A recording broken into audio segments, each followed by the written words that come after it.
It's spectacular that the salmon are back here.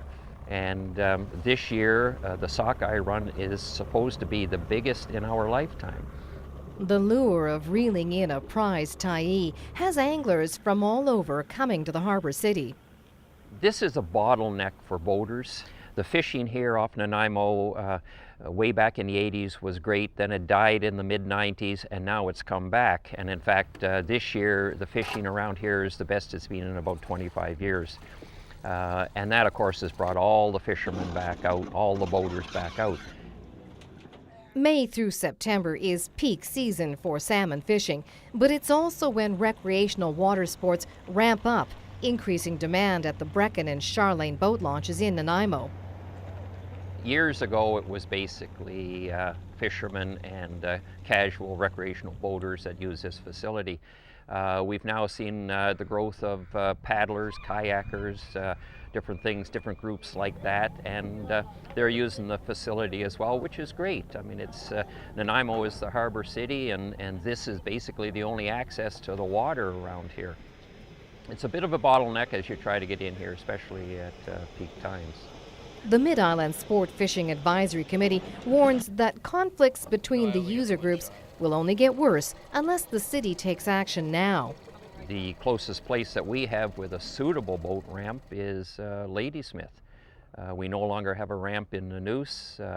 The one in Schooner Cove is closing shortly, so this facility will have to absorb all the recreational boaters and anglers from basically south of Parksville to Ladysmith. A boat launch user committee is being formed with representation from all user groups to work with the city to look for solutions and develop a long-term strategy. We have a group now that's starting to meet with includes the sports fishermen, commercial users, and paddling groups. And we're starting that now to kind of work and meet together. Okay, well, how can we make this? You know, the area's not going to change in size. How can we work well with what we have?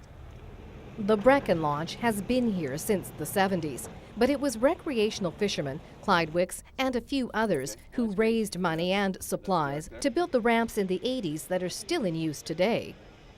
The ramp that we're looking at here is on the north side of our launch, and we're talking about extending the floats out a couple of more units, and then making a right angle turn and coming across this way, and that would allow for boats that are coming in to tie up, go get their vehicles and get in line and get ready to take it out of the water. The interesting thing about this facility is all the fees that go into the parking stay with this facility. So there is funds that are here for this facility and they don't go anywhere else. Those kinds of things the groups can come back and so back to the commission and to council and say, well, you know, here's some things we'd like to see happen. And if that is, you know, some bastards down here, or if we have to have, you know, bylaws down here at certain times when it's really, really crazy, those kinds of things, we can look at those kind of options. Since the issue has been brought to the attention of the city, some improvements have been implemented, such as clarification of traffic flow, line painting, and improved signage.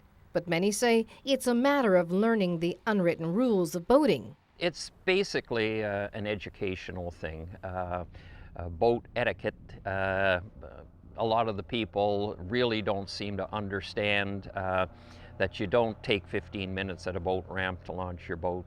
You get everything organized up in the parking lot, and then you drop it in and pull out and let the next person in line come in. So, you know, one of the things we're looking at is maybe, you know, we find a place where the paddlers could launch, where to free up areas that's more focused on the boat launching, things like that, and that's the kind of aspects we'll look at.